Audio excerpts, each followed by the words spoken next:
Bienvenidos a la charla Diagnóstico y Tratamiento en Trastornos del Espectro Autista en el marco del programa Universidad de Discapacidad. Mi nombre es Ana Dana. Pensé esta charla y abordar 5 ejes. El primero es la complejidad que implica evaluar esta población. El segundo es las áreas de evaluación. Ya vamos a ver por qué abordo esto. Las pruebas de screening versus las pruebas de diagnóstico, la carencia de pruebas específicas y adecuadas para evaluar esta población y, por último, las implicancias que la evaluación tiene en el diseño de tratamientos adecuados. Respecto al primer punto, complejidad, hay mucho para decir sobre esto. Hay 4 conceptos que se originan en la evaluación de niños que son multimétodo, multitécnica, multiinformante y multicontexto, que yo creo que aplican también a la evaluación de adultos en esta población y que tienen que ver con justamente la cantidad de componentes, la cantidad de cosas que hay que mirar a la hora de evaluar esta población. Esto quiere decir que no alcanza solo con saber tomar test, sino que hay que indagar los distintos ambientes en donde estas personas se desempeñan, tengan la edad que tengan, como por ejemplo en el caso de un niño una escuela, en el caso de un adulto su familia, su matrimonio, sus hijos.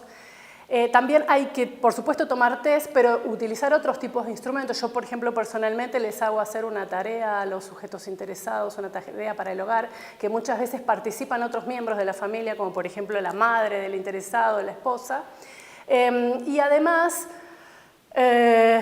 los psicólogos históricamente solemos utilizar la entrevista como instrumento de evaluación. Sin embargo, esto vamos a ver que no alcanza, ¿sí? No es adecuado solo realizar entrevistas a la hora de diagnosticar esta población, sencillamente porque hay que evaluar las áreas que vamos a ver en 2 minutos y eso no es posible de indagar a través de una entrevista sencilla. Siempre hay que pensar que la evaluación está ligada a la edad del evaluado, pero también a las posibilidades reales que tenemos los profesionales, ¿sí?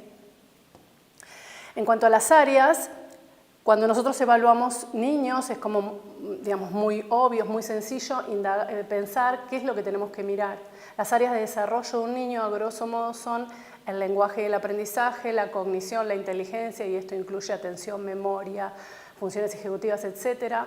Todo lo que tiene que ver con lo adaptativo, todo lo que tiene que ver con lo social, y esto incluye el juego, y todo lo que es motricidad fina, motricidad gruesa, esquema corporal. Estas son a grosso modo las áreas. En un adulto, ese adulto además se desarrolla en distintos órdenes de la vida, como por ejemplo trabajo, universidad, familia. Entonces, en la evaluación de un adulto no se puede dejar de lado la indagación también en estas áreas. Por supuesto que pensar todo eso y pensar instrumentos de evaluación para todo esto no es sencillo, ¿sí? No tenemos instrumentos pensados para indagar la relación de un adulto con sospecha de TEA con su mujer, por ejemplo, ¿sí? Entonces, estos son como condimentos, cuestiones que van complejizando la tarea.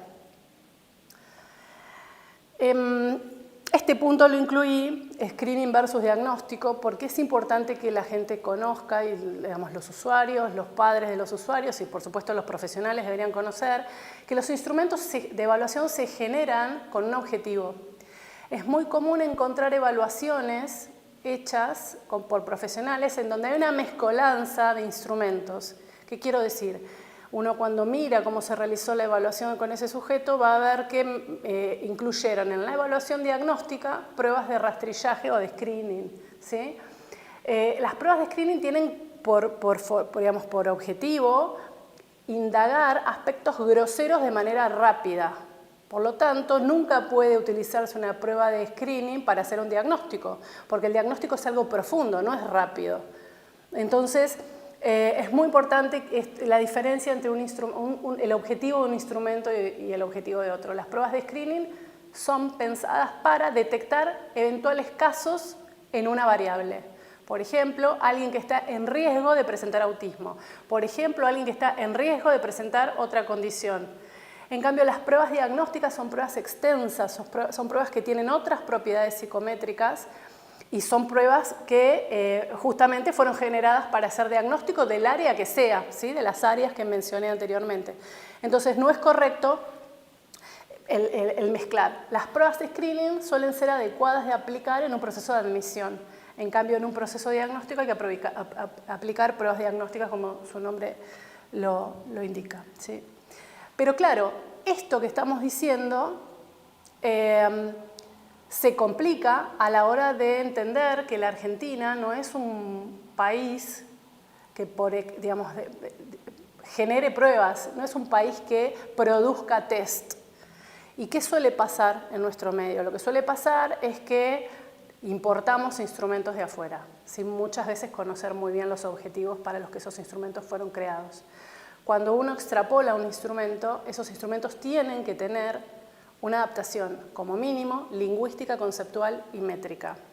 Lingüística y conceptual porque los términos no significan lo mismo en un país que en otro. No es lo mismo infeliz en la Argentina que ser no feliz en otros lugares del mundo. Y además porque la frecuencia de uso de las palabras no es la misma en un país que en otro. Entonces por ahí uno está evaluando una prueba de lenguaje con palabras traducidas del inglés al castellano que acá en la Argentina no se utilizan frecuentemente, ¿sí? Plátano. Y además métrica, o sea, hay que volver a calcular los baremos. Dicho más fácil, hay que volver a establecer cuál es el puntaje a partir del cual le vamos a prestar atención al resultado.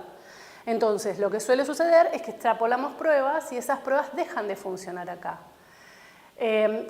La realidad es que cualquier manual de buena práctica va a indicar que hay que hacer tantas adaptaciones como poblaciones a las que irá dirigido ese nuevo instrumento.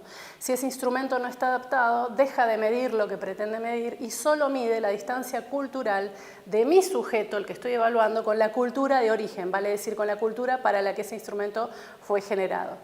Entonces, entendiendo que Argentina no diseña instrumentos y que comúnmente lo que hacemos es importar, se complica la evaluación, ¿sí? Porque digo, ¿cómo evaluamos a alguien para lo que no tenemos instrumentos y para los que si existe algún instrumento, en el mejor de los casos, con adaptación al castellano, no está baremado?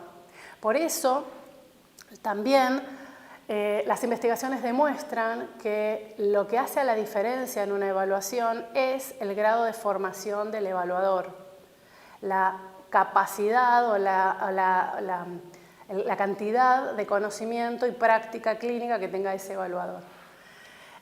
Argentina no tiene instrumentos, y acá es un tema muy importante, no hay instrumentos en general para evaluar autismo, si bien hay alguna adaptación de alguna prueba por ahí desperdigada, y mucho menos hay instrumentos para evaluar ahora a los adultos. Hay todo un cuerpo de investigación que demuestra que, por un lado, los profesionales usamos los manuales que están pensados para población de niños y masculinas, ¿sí? Niños, varones. Los criterios diagnósticos de los manuales que utilizamos para diagnosticar son para niños y para varones, ¿sí? Por ende, no somos productores de pruebas y además en el mundo no hay mucha prueba para evaluar a adultos y tampoco mujeres. Los criterios son de varones. Entonces todo este panorama hace que los resultados que podamos obtener estén cada vez más lejos de algo, digamos, potable, de algo piola, de algo bien hecho, ¿sí? Por último, yo digo cuando hago las admisiones de los pacientes que vienen para ser evaluados, que los profesionales que hacemos evaluación deberíamos intentar solo evaluar a aquellas personas a las que la evaluación les va a generar algo positivo, algún cambio positivo en su vida, sino evaluar por evaluar, el que busca encuentra, y la persona no siempre está preparada para encontrar cualquier cosa. Entonces, una evaluación solo debería llevarse a cabo si le va a mejorar en algo la calidad de vida al evaluado. Esa frase tiene que ver con que las evaluaciones son la otra cara de la misma moneda, y la contracara de esto es el tratamiento. Uno realiza evaluaciones para poder diseñar trajes a medida, ¿sí? Tratamientos adecuados al sujeto evaluado. Si no, uno trabajaría cualquier aspecto sin tener mucha noción de quién tengo enfrente, ¿sí? Una evaluación es un perfil detallado de fortalezas y debilidades, ahora está de moda decir desafíos, debilidades de una persona con miras a generar un plan de intervención ajustado a sus necesidades. Por eso son dos caras de la misma moneda, la evaluación y el tratamiento, ¿sí? Hay estudios de cuáles son los tratamientos más indicados de acuerdo a esos perfiles. Si alguien tiene dificultades escolares, yo voy a trabajar lo escolar, no es necesario que trabaje el juego, ¿sí? Que el juego lo trabaje en la casa con su hermano. Pero si esa persona tiene dificultades sociales, por ahí el tratamiento tiene que estar enfocado en la modificación de esas habilidades sociales. O es un aspecto más del diseño de la intervención con una población. Y por supuesto esto no tiene que ver con la población con autismo, ¿sí? Tiene que ver con cualquier población. Uno realiza evaluaciones justamente para realizar tratamientos ajustados en base a las necesidades de esas personas. Todo esto se va a abordar en la práctica profesional 857, que lleva el mismo nombre, Diagnóstico y Tratamiento de los Trastornos del Espectro Autista. Muchas gracias.